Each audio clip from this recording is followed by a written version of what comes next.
2026 წლის მარტში უკრაინის ძალებმა გამოიყენეს ჩამჭერი დრონები და ჩამოაგდეს 33,000 რუსული უპილოტო საფრენი აპარატი. არა წლის განმავლობაში, არა მთელი ომის განმავლობაში, არამედ მხოლოდ ერთ კალენდარულ თვეში. ეს რიცხვი იმდენად დიდია, რომ თითქმის აზრს კარგავს. სანამ არ გაიგებ, რომ როცა უკრაინამ 4 წლის წინ დაიწყო, კითხვაზე, რამდენი დრონი აქვს უკრაინას? პასუხი პრაქტიკულად 0 იყო. როცა რუსეთმა 2022 წლის თებერვალში სრულმასშტაბიანი შეჭრა დაიწყო, უკრაინას მხოლოდ რამდენიმე თურქული წარმოების ბაირაქტარ TB2 ჰყავდა, რომელიც საშუალო დონის სამხედრო ტაქტიკური დრონი იყო. თავი კარგად გამოიჩინა 2020 წლის ნაგორნო-ყარაბახის ომში და უკრაინულ სოციალურ მედიაში გარკვეული კულტის სტატუსიც კი მოიპოვა. TB2 სწრაფად გამოიყენეს რუსული შეჭრის მოსაგერიებლად პირველ რამდენიმე გადამწყვეტ თვეში. ანალიტიკოსებმა დრონის შესაძლებლობები შეაქეს, რომლებიც მაშინ პოტენციურად რევოლუციურს უწოდებდნენ. მაგრამ კრიტიკოსებმა დრონი სწრაფად გააკრიტიკეს, რადგან მისი ჩამოგდება შედარებით მარტივი იყო, ხოლო საჯარო მონაცემთა რეესტრმა ORIX-მა 26 TB2-ის განადგურება ომის პირველ წელს დააფიქსირა. და მთლიანად უკრაინას არ ჰქონდა ისეთი შიდა დრონების ინდუსტრია, რომელზეც საუბარი ღირდა. ხოლო დაახლოებით 12-მდე მწარმოებელი აწარმოებდა პლატფორმებს, რომელთაც სერიოზულად არავინ ელოდა, რომ ომს განსაზღვრავდა. მთავარი დრონი იყო ARTCM Furia, რომელიც მხოლოდ დაზვერვისთვის იყო შექმნილი და პრაქტიკულად არ ჰქონდა იარაღად გადაქცევის შესაძლებლობა. და R-18, რომელსაც შეეძლო სამფუნტიანი ხელყუმბარის დაყენება და მხოლოდ 3 მილი გაფრენა 45 წუთის განმავლობაში, რაც ძალიან დიდი დროა იმისთვის, რომ პრაქტიკულად გამოსადეგი იყოს. სიტუაცია სხვაგანაც ისეთივე მძიმე იყო. რადგან უკრაინის საჰაერო ძალები დაფრინავდნენ მოძველებული საბჭოთა პერიოდის თვითმფრინავებით, მისი საჰაერო თავდაცვა ასევე იმავე პერიოდის S-300 ბატარეებზე იყო დამოკიდებული. ხოლო რუსეთის ტერიტორიაზე ფრონტის მიღმა დარტყმის შესაძლებლობა მხოლოდ რამდენიმე საბჭოთა პერიოდის ბალისტიკურ რაკეტამდე იყო შეზღუდული. ამასობაში რუსეთის დრონების ინდუსტრიას იმ დროისთვის უკვე მინიმუმ 15 წელი ჰქონდა განვითარებული. შექმნილი ჰქონდა მოკლე რადიუსის სადაზვერო დრონები და შორი რადიუსის სადამკვირვებლო მოდელები და ასევე მიზანზე დამპყრობელი დამთქმელი მოდელებიც. მოკლედ რომ თქვათ, უკრაინა სერიოზული ჩამორჩენით იწყებდა, მაგრამ ეს სწრაფად შეიცვალა. 4 წლის შემდეგ, 2025 წელს, უკრაინამ დაახლოებით 5 მილიონი დრონი აწარმოა, რაც Bloomberg-ის მიხედვით აჭარბებდა ნატოს ყველა წევრი ქვეყნის ერთობლივ წარმოებას. და ქვეყანას აქვს ამბიციური გეგმა. 2026 წელს ეს წარმოების მაჩვენებელი 7 მილიონზე მეტამდე გაზარდოს. ამ სისტემებიდან თითოეული შექმნილია, დახვეწილია, ან ხეწილია, ან ხელახლაა გააზრებული რეალურ საბრძოლო პირობებში. დედამიწაზე ერთ-ერთ ყველაზე დახვეწილ ელექტრონული ომის გარემოში. ეს არის ამბავი იმის შესახებ, რა ხდება, როდესაც აუცილებლობა, საინჟინრო ნიჭი და ეგზისტენციალური გადაუდებლობა ერთმანეთს ეჯახება. და რას ნიშნავს ეს მსოფლიოს ყველა არმიისთვის, რომლებიც გვერდიდან აკვირდებიან. იმის გასაგებად თუ როგორ მოხდა ეს, მოდით გადავხედოთ სტრუქტურას, რომელიც უკრაინამ შექმნა. დაახლოებით 10 წინასაომარი მწარმოებლის ბაზიდან კიევმა შექმნა ეკოსისტემა, რომელიც შედგება ასობით დრონის მწარმოებლისგან, რომლებსაც მხარს უჭერს მთავრობის მიერ მხარდაჭერილი თავდაცვის ტექნოლოგიური ჰაბი, სახელად Brave One. ეს არსებითად ეროვნული ბაზარია, სადაც წინა ხაზის დანაყოფებს შეუძლიათ დრონების, სენსორებისა და რობოტული პლატფორმების შეკვეთა პირდაპირ სერტიფიცირებული მწარმოებლებისგან, დებისგან და რეალურ დროში ბრძოლის ველის უკუკავშირის მიწოდება, რაც პირდაპირ ახალ პროტოტიპებში აისახება. სახელმწიფო პროგრამა დრონების არმია ასევე ამატებს ფინანსურ სტიმულებს, ჯილდოს აძლევს მწარმოებლებსა და დანაყოფებს ბრძოლის ველზე დადასტურებული ეფექტებისთვის. დადებითი უკუკავშირის მექანიზმი დრონების მომხმარებელ ჯარისკაცებსა და მათ შემქმნელ ინჟინრებს შორის უკრაინას საშუალებას აძლევს სულ რამდენიმე კვირაში საბრძოლველად გამოიყენოს ახალი ტიპის საფრენ აპარატები, გაუმჯობესებული ანტენები და ელექტრონულ ომთან მდგრადი პროგრამული უზრუნველყოფა. ეს უფრო სწრაფია ვიდრე რუსული შესყიდვების პროცესი, მაგრამ ასევე უფრო სწრაფია ვიდრე ნებისმიერი დასავლური შესყიდვის პროცესი, რომელიც დღეს არსებობს. და ამ ეკოსისტემაში უკრაინამ სამსაფეხურიანი დრონების არქიტექტურა შექმნა. ეს არის 3 განსხვავებული კატეგორიის სისტემა. თითოეული ასრულებს სხვადასხვა საბრძოლო როლს და თითოეულს აქვს თავისი ფლაგმანური პლატფორმა, რომელიც განსაზღვრავს, რას შეძლებს ეს კატეგორია 2026 წელს.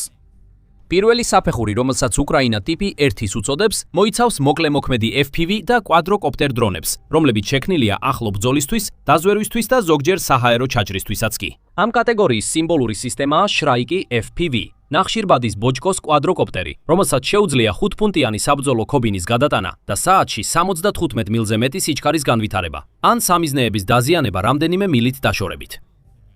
ჩამჭერი ვარიანტები ოპტიმიზებულია ასობით ფუტის სიმაღლეზე ასასვლელად და ფიზიკურად ეჯახება რუსულ სადაზვერვო დრონებს, როგორიცაა ორლანი 10 და ზალა. ხშირად ერთეულის ღირებულებება $500-ზე ნაკლებია. ეს ბოლო მაჩვენებელი გადამწყვეტია. რუსეთის ორლანი 10 სადაზვერო დრონების ღირებულება დაახლოებით $100,000-ია თითოეულზე. უკრაინა ანადგურებს მათ $500-იან კვადროკოპტერებით. უფრო ახალი დრონების ვარიანტებს, როგორიცაა Seika Scout, ინტეგრირებული აქვთ საბაზისო ავტონომიური სამიზნის დაფიქსირების ფუნქციები, რაც დრონს საშუალებას აძლევს გააგრძელოს მიზნისკენ სვლა ძლიერი ელექტრონული ჩარევის შემთხვევაშიც კი. შემდეგ ეს გავცელდა სხვა დრონების მოდელებზეც, როგორიცაა Shrike, რომელიც წარმოადგენს უკრაინის საზოგადოებაზე დაფუძნებული სამხედრო სისტემების განვითარების საფუძველს, სადაც წარმატებული სისტემები ვრცელდებოდა ფრონტის ხაზზე და მწარმოებლებზე. ეს შესაძლებლობა პირდაპირ ფრონტის ხაზზე არსებული საჭიროებიდან შეიქმნა, რადგან უკრაინელმა ოპერატორებმა აღმოაჩინეს, რომ რუსული ჯამერები საკმარისად ეფექტური ხდებოდა, რათა დართვმამდე კონტროლის არხი გაეწყვიტა. ახლა მეორე დონე, ტიპი 2 არის ის, სადაც უკრაინა ავსებს ხარვეს იაფფასიან FPV საბრძოლო მასალებსა და სრულმასშტაბიან სამხედრო სადაზვერო თვითმფრინავებს შორის. ამ სეგმენტში დომინირებს Skytonis Raybird, რომელიც შეიძლება ითქვას ერთ-ერთი ყველაზე ბრძოლაში გამოცდილი უკრაცდილი სისტემაა ამ ომში. დაახლოებით 10 ფუტიანი ფრთების გაშლით, მაქსიმალური აფრენის წონით დაახლოებით 50 ფუნტი და 28 საათამდე გამძლეობით, Raybird-ს აქვს მისიის რადიუსი 1600 მილი, რაც საჭიროების შემთხვევაში რუსეთის უმეტეს ნაწილს დაფარავდა. მისი მონაცემთა გადაცემის არხი 200 კილომეტრზე მეტს ფარავს და დამტკიცებულია, რომ ის გამძლეა რუსეთის ყველაზე აგრესიული ელექტრონული ომის პირობებშიც კი.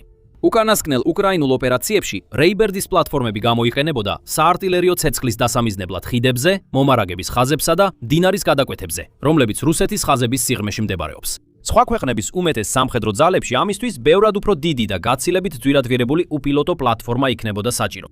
Skyton-მა ასევე ითანამშრომლა ბრიტანეთის Prevail პარტნერსთან, რათა შეექმნა Skyton Prevail Solutions. Raybird უკვე მონაწილეობს ბრიტანეთის სამხედრო წვრთნებში და განიხილება როგორც დიდი ბრიტანეთის Watchkeeper-ის სადაზვერო დრონის შესაძლო შემცვლელი. მესამე დონე, ტიპი 3 არის ის ადგილი, სადაც უკრაინის დრონების პროგრამამ ყველაზე დრამატული ნახტომი გააკეთა და გადავიდა სტრატეგიულ გრძელდისტანციურ დარტყმის სისტემებზე. აქ მთავარი დრონია FP5 Flamingo, რომელიც შეიქმნა ადგილობრივი კომპანია Firepoint-ის მიერ. Flamingo თითქმის, მაგრამ არა სრულად ფრთოსანი რაკეტა. ის იყენებს მყარ საწვავზე მომუშავე ამაჩქარებელს გაშვებისას მცირე ტურბოფანს ხანგრძლივი ფრენისთვის. ატარებს დაახლოებით 1 ტონა საბრძოლო ქობინს და შეუძლია მიაღწიოს სამიზნეებს გაშვების წერტილიდან დაახლოებით 1900 მილის მანძილზე. ამ მანძილებზე პრაქტიკულად რუსეთის ტერიტორიის ყველა მნიშვნელოვანი კუთხე მოქმედების არეშია. Flamingo-s მართვის სისტემა აერთიანებს სატელიტურ ნავიგაციას, ინერციულ სისტემებს და რელიეფის მიყოლების პროფილებს, რადარის აღმოჩენის თავიდან ასაცილებლად. ნიშნულოვანია, რომ მისი წარმოება დასალურ ანალოგიურ სისტემებთან შედარებით ბევრად იაფია, ხოლო წარმოება ახლა დანიაშიც ფართოვდება, რაც უკრაინის მზარდი ევროპული საწარმოო ქსელის ნაწილია. და ეს დრონი უკვე აქტიურ ტესტირებაშია, წარმატებული გამოყენების დამადასტურებელი მტკიცებულებებით, ასევე ცნობებით, რომ რამდენიმე FP5 გაუშვეს უკრაინის საზღვრიდან დაახლოებით 900 მილის დაშორებით არსებულ მნიშვნელოვან სამხედრო ობიექტებზე. მაგრამ რატომ არის ეს ყველაფერი მნიშვნელოვანი? როგორც ჩანს, დრონებმა სერიოზული ცვლილებები შეიტანეს როგორც უკრაინის, ასევე რუსეთის ომის წარმოების მეთოდებში. ზოგიერთი შეფასებით, უკრაინისა და რუსეთის ომში ყოველდღიური საბრძოლო დანაკარგების 70-80% ორივე მხარეს ახლა დრონების მიერ ხდება, არა артиლერიის, არა ტანკების, არა ავიადარტყმების, არამედ დრონების. უკრაინის განცხადებით 2025 წლის განმავლობაში ყოველდღიურად დაახლოებით 1300 რუსი მებრძოლი ზარალდება, რაც ნიშნავს, რომ მხოლოდ დრონები ყოველდღიურად 1000-ზე მეტ რუს სამხედრო დანაკარგს იწვევს. დაფიქრდით ამ რიცხვზე. ეს ნიშნავს, რომ ყოველდღიურად 1000 ჯარისკაცი იღუპება ან იღებს ჭრილობას და ეს ყველაფერი უპილოტო სისტემების მიერ, რომლებიც ბევრ შემთხვევაში მეორად მანქანაზე იაფიღირს. ეს არის ფრონტის ხაზის რეალობა, რომელიც პირველი ტიპის სისტემებმა შექმნეს. Shrike-მა და მისმა თანამედროვეებმა ღია სივრცეში გადაადგილება ბრძოლის ველზე ფაქტობრივად კატასტროფულად აქციეს. ყოველი სატრანსპორტო კოლონა, ყოველი მომარაგების კონვოი ახლა მუდმივი საჰაერო დაკვირვების ქვეშ მუშაობს, იაფფასიანი კვადროკოპტერებისგან, რომლებიც დიდხანს შეუძლიათ ჰაერში დარჩენა და სამიზნე მონაცემების რეალურ დროში გადაცემა. როდესაც გადაადგილება შეინიშნება, FPV დრონი რამდენიმე წუთში შეიძლება ჰაერში იყოს და მიზანზე მოხვდეს. ამან ფრონტის ხაზზე ბრძოლის ხასიათი იმდენად ძირეულად შეცვალა, რომ უკრაინასა და რუსეთს ორივეს ტაქტიკის სრულად შეცვლა მოუხდათ. ჯარები ღამით გადაადგილდებიან, ტექნიკას ანტიდრონის გალიები და ბადეები აქვს დამონტაჟებული, ხოლო მომარაგების გადაზიდვები ხანმოკლე ინტერვალებში ხორციელდება, ჩახშობის ფანჯრებს შორის. დრონმა ფრონტის ხაზი იმდენად სახიფათო გახადა, რომ ჯარისკაცების მთავარი საზრუნავი აღარ არის მტრის ცეცხლი, არამედ მტრის თვალებია, რომლებიც ზემოდან დაფრინავენ. ზოგი მხრივ ამან ტრადიციული კრეიტი ჯარი ცოტა უფრო მოძველებულად აქცია. მაგრამ სწორედ სტრატეგიულ ჭრილში უკრაინის 4-წლიანი ევოლუცია მართლაც განსაცვიფრებელია. ომის დასაწყისში უკრაინას შეეძლო ფრონტიდან დაახლოებით 400 მილის მანძილზე სამიზნეების დარტყმა. დღეს ეს მანძილი 1000 მილზე ბევრად მეტია, ხოლო FP5 ფლამინგოს თეორიული მოქმედების რადიუსი თითქმის 2000 მილს აღწევს. ეს პროგრესი წარმოადგენს ერთ-ერთ ყველაზე სწრაფ და დრამატულ გაუმჯობესებას შორ მანძილზე დარტყმის შესაძლებლობაში, რაც რომელიმე არმიას თანამედროვე ისტორიაში მიუღწევია ბირთვული პროგრამების გამოკლებით. ამ ტრანსფორმაციის ნიშანი იყო ოპერაცია, რომელმაც ალბათ ყველაზე მეტად აჩვენა, რას მიაღწია უკრაინამ. ეს მოხდა 2025 წლის 1 ივნისს, ოპერაცია ობობის ქსელი. ცოტა ისტორიისთვის. 1 ივნისი რუსეთში სამხედრო სატრანსპორტო ავიაციის დღეა. ეს არის დღესასწაული რუსეთის სახაერო ძალებისთვის. უკრაინამ სწორედ ეს დღე სპეციალურად აირჩია თავისი სამხედრო შესაძლებლობების საჩვენებლად. კოორდინირებულ ოპერაციაში, რომელიც 18 თვე იგეგმებოდა, უკრაინის უსაფრთხოების სამსახურმა 117 FPV დრონი რუსეთში შეაპარა. ჩვეულებრივი სატვირთო მანქანების სახურავების ქვეშ დამალულ სპეციალურ სათავსოებში, რომლებიც თითქოს წინასწარ დამზადებულ საცხოვრებელ მოდულებს ეზიდებოდნენ. სამოქალაქო სატვირთო მანქანის მძღოლები, რომლებიც ჩვეულებრივი სატვირთო არხებით იყვნენ დაქირავებულნი და არ იცოდნენ, რას ეზიდებოდნენ, ამ სატვირთოებს წინასწარ შერჩეულ ადგილებზე მიყავდათ 5 რუსული ავიაბაზის მახლობლად. ბელაია ირკუტსკში, სიღრმეში სიბირეში, ოლენია მურმანსკთან, არქტიკის წრეში, იაგილივო რიაზანთან, სულ რაღაც 100 მილში მოსკოვის ცენტრიდან, ივანოვო სევერნი მოსკოვის ჩრდილო-აღმოსავლეთით და უკრაინკა რუსეთის შორეულ აღმოსავლეთში. დანიშნულ დროს მოძრავი სახლების სახურავები დისტანციურად ერთდროულად გაიხსნა 5 დროის სარტყელის მასშტაბით და ყველა დრონი თვითმფრინავების სადგომებისკენ გაუშვეს. შედეგები გამორჩეული იყო. უკრაინის ოფიციალური პირების თქმით და ასევე ჯეინსის დაზვერვისა და სხვა OSINT ორგანიზაციების მიერ ანალიზირებული სატელიტური სურათებით დადასტურებით 41 თვითმფრინავი განადგურდა ან დაზიანდა, მათ შორის 2.95 MS და 2.22M 3 სტრატეგიული ბომბდამშენი და იშვიათი A-50 საჰაერო ადრეული გაფრთხილებისა და მართვის თვითმფრინავი. უკრაინამ განაცხადა, რომ დარტყმამ დააზიანა რუსეთის სტრატეგიული ფრთოსანი რაკეტების მატარებელი თვითმფრინავების დაახლოებით მე-13 მის მთავარ ავიაბაზებზე. ამ პლატფორმების საერთო ღირებულება დაახლოებით 7 მილიარდ დოლარს შეადგენდა. ისინი ყველა განადგურდა დრონებით, რომელთა საერთო ღირებულება ამ თანხის მცირე ნაწილს შეადგენდა. რუსეთის პრეზიდენტმა ვლადიმირ პუტინმა მკრისიერად გააფრთხილა საფასუხო ზომების შესახებ. პრეზიდენტმა დონალდ ტრამპმა პუტინს დაურყა, პუტინს დაურეკა და 75 წუთიანი სატელეფონო საუბარი გამართა დარტყმის განსახილველად.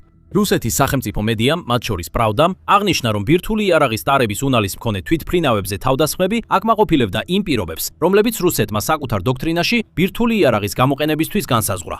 და რაც მთავარია, რუსეთის სტრატეგიული ბომბდამშენების მთელი ფლოტი იძულებული გახდა გაფანტულიყო და ნაწილობრივ დაეფარა თავი, რაც სერიოზულ ოპერაციულ შეფერხებას წარმოადგენდა მოსკოვის შესაძლებლობისთვის. გაეშვა ფრთოსანი რაკეტები, რომლებიც წლების განმავლობაში ურტყამდნენ უკრაინის ქალაქებს. ესენი იყო უკრაინის ყველაზე დაბალი დონის ტაქტიკური დრონები, ახლო მანძილზე მოქმედებისთვის შექმნილი FPV-ები და ისინი ერთ დღეში ერთ-ერთ ყველაზე ეფექტურ სტრატეგიულ იარაღად გადაიქცნენ. მაგრამ Spider-Web-მა აჩვენა მეტი, ვიდრე მხოლოდ შორ მანძილზე ძალის პროექცირების უნარი. ეს იყო დაზვერვის, ლოგისტიკის, დროის შერჩევისა და მინიატურიზებული სიზუსტის შერწყმა, რაც თანამედროვე ასიმეტრიულ ომს უმაღლეს დლესზე განსაზღვრავს. უკრაინას არ ჭირდებოდა შორ მანძილზე მოქმედი ბომბდამშენების ფლოტი სიბირის დასარტყმელად. მას ჭირდებოდა ინჟინრები, მოთმინება და რამდენიმე ასეული დრონი, რომელიც სატვირთოს უკანა ნაწილში ეტეოდა. ახლა თუ გსურთ მეტი ანალიზი და გსურთ იყოთ ინფორმირებული იმ საოცარი გამარჯვებების შესახებ, რომელსაც უკრაინა აღწევს, აუცილებლად გამოიწერეთ The Military Show. ჩვენ ყოველდღიურად ვაქვეყნებთ ვიდეოებს ომის ყველა მნიშვნელოვან მოვლენაზე. მოდით გადმოვახდეთ დღევანდელ დღემდე და ვნახოთ, რომ იმაზე, რაც უკრაინამ შექმნა, გავლენა ბევრად სცდება აღმოსავლეთ ევროპას. სხვა ქვეყნები აკვირდებიან და ამას შეიძლება დამანგრეველი გავლენა ჰქონდეს გლობალურ გეოპოლიტიკაზე. უკრაინის თავდაცვის სამინისტროს ოფიციალურმა პირებმა 2026 წლის აპრილის ბოლოს დაადასტურეს, რომ ჩამონგდები დრონების სისტემები, როგორც სახაერო თავდაცვის კომპლექსური არქიტექტურის ნაწილი, ახლა აქტიურად ითხოვება ახლო აღმოსავლეთისა და სპარსეთის ყურის ქვეყნებში, განსაკუთრებით ირანის მიმდინარე ომისთვის. ირანს წლების განმავლობაში ჰქონდა ერთ-ერთი ყველაზე მნიშვნელოვანი დრონების არსენალი ახლო აღმოსავლეთში. შაჰი დას 36-ის ბარაჟირებადი საბრძოლო მასალების და ქარსებ კამიკაძე დრონების გამოყენებით ისრაელის, საუდის არაბეთისა და აშშ-ის ობიექტების დასაშინებლად თელ რეგიონში. 2024 წლის აპრილში ირანმა ერთ ხამეში ისრაელზე 300-ზე მეტი დრონისა და რაკეტის მასიური შეტევა განახორციელა.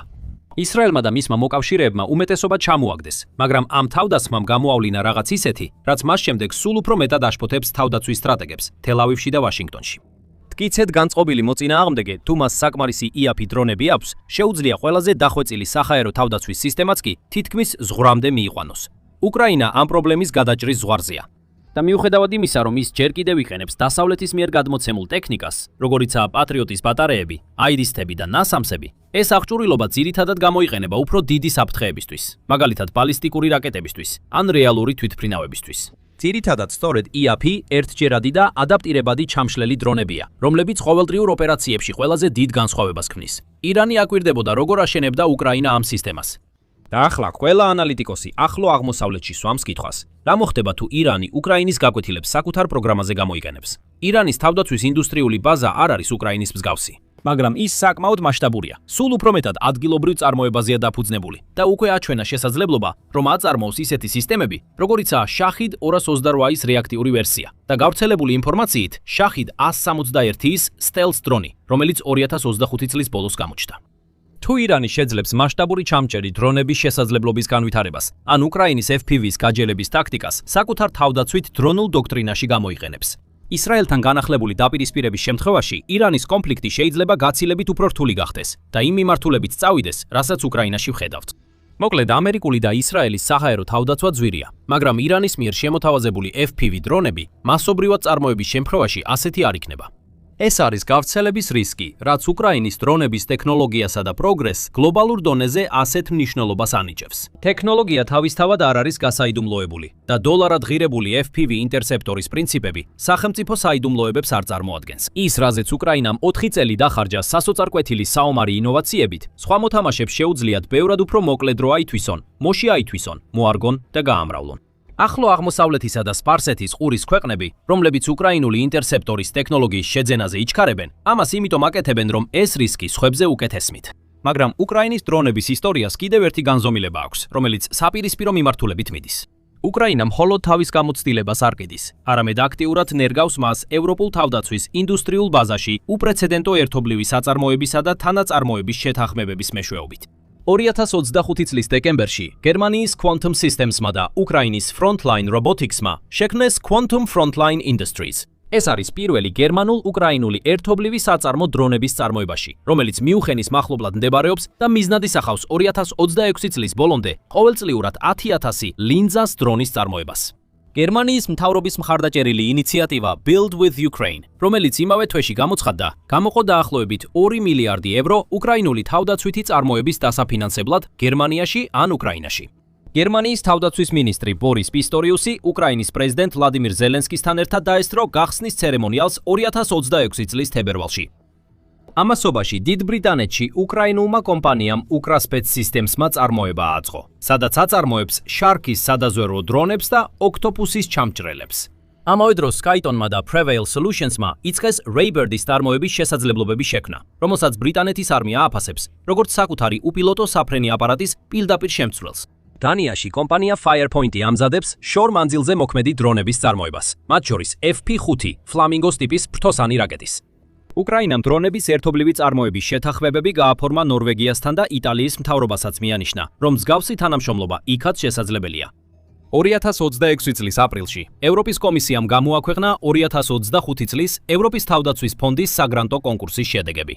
47 ერთობლივ კვლევით და განვითარების პროექტს მიენიჭა საერთო ჯამში 1.07 მილიარდი ევროს დაფინანსება ევროკავშირისგან, სადაც უკრაინის საბრძოლო გამოცდილება პროგრამის პრიორიტეტების საფუძვლად არაერთხელ იყო მოხსენიებული. მინიმუმ 4 დამოუკიდებელი ინიციატივა სპეციალურად ეძუნება ბარაჟირებად საბრძოლო მასალებსა და ხელმისაწვდომი მასობრივი დრონების წარმოებას.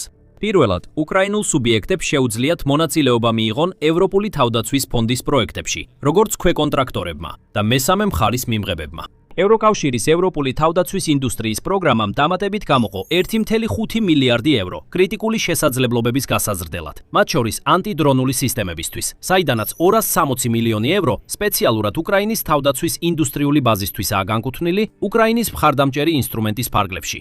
უკრაინა და რუმინეთი ასევე ამზადებენ ერთობლივ საწარმოო პროექტებს ევროკავშირის SAFE პროგრამის ფარგლებში, რომლის ღირებულება 200 მილიონ ევროს შეადგენს.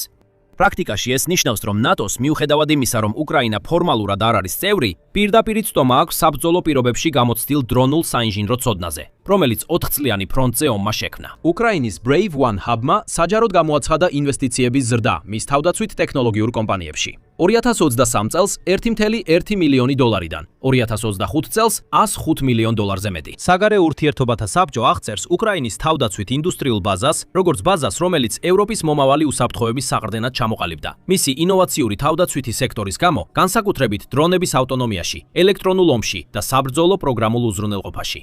უკრაინა წარმოადგენს იმ მოწინავე დონეს, რასაც ნატოს ნებისმიერი არმია მოისურვებს შეიძინოს და გაიმეოროს მომდევნო 10 წლეულში. აი ეს არის უფრო ფართო სურათი, რაც ამ ყველაფრიდან იკვეთება. მე-20 საუკუნის უმეტეს ნაწილში სამხედრო ძალა ინდუსტრიულ მასას ნიშნავდა. ქვეყანა, რომელსაც ყველაზე მეტი ტანკის აშენება, ყველაზე მეტი თვითმფრინავის საფრენა და არტილერიის ცეცხლის ყველაზე მაღალი ტემპის შენარჩუნება შეეძლო, როგორც წესი იმარჯვებდა.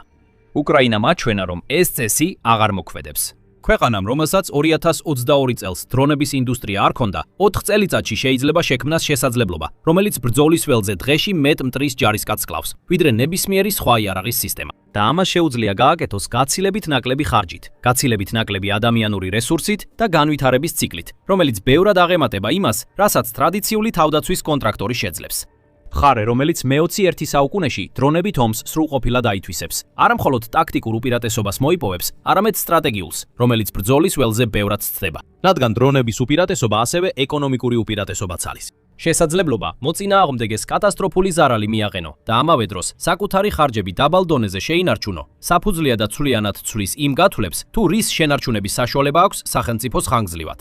მისი სადაზვერვო უპირატესობა, მასშტაბური და მუდმივი საჰაერო დაკვირვება ნიშნავს, რომ ვერცერთი ჯარის კონცენტრაცია, ლოგისტიკური კვანძი და სარდლობის პუნქტი ვერ იქნება დაცული აღმოჩენისგან. მისი ინდუსტრიული უპირატესობა, სახელმწიფო, რომელსაც შეუძლია ყოველწლიურად მილიონობითობით ერთჯერადი ზუსტი სისტემის წარმოება, ნებისმიერ მოწინააღმდეგეზე მეტხანს გაძლებს, ვინც ჯერ კიდევ ძვირადღირებულ და შეუცვლელ პლატფორმებზე დებს ფსონს. და მისი გეოპოლიტიკური უპირატესობა, სახელმწიფო, რომლის დრონების ტექნოლოგიაც გახდება სტანდარტი, რომელსაც სხვები მიიღებენ ექსპორტის, ერთექსპორტის, ერთობლივი წარმოების ან ტექნიკური პარტნიორობის გზით. 10 წლეულების განმავლობაში განსაზღვრავს მოკავშირეების დოქტრინასა და დამოკიდებულებებს. უკრაინა ამ გააზრებამდე სასოწარკვეთილი აუცილებლობის გამო მივიდა. მას სხვა გზა არ ჰქონდა გარდა იმისა, რომ შეექმნა ის, რაც შექმნა. მაგრამ ის, რაც მან შექმნა, რეალურია. საბრძოლო გამოცდილება აქვს და უკვე შედის მსოფლიოს უდიდესი სამხედრო ალიანსის ინდუსტრიულ ბაზაში. 2026 წლის მარტში ჩამოგდებული 33,000 დრონი არის წინასწარი ნიმუში იმისა, თუ როგორ წარიმართება ყველა მომავალი კონფლიქტი და გაფრთხილება ნებისმიერი არმიისთვის, რომელიც ჯერ კიდევ ფიქრობს, რომ მე-20 საუკუნის პასუხები იმუშავებს 21 საუკუნეში. მაგრამ ამ საკითხის ბირთვი მხოლოდ დრონები არ არის. უკრაინა სისტემატურად ანადგურებს რუს ჯარისკაცებს, ჯერ კიდევ მანამდე, სანამ ისინი ფრონტის ხაზს მიაღწევენ. დამატებითი ინფორმაციისთვის იხილეთ ეს ვიდეო და არ დაგავიწყდეთ გამოწერის ღილაკზე დაჯერა, რომ ყველა ახალ მოვლენას დროულად გაეცნოთ.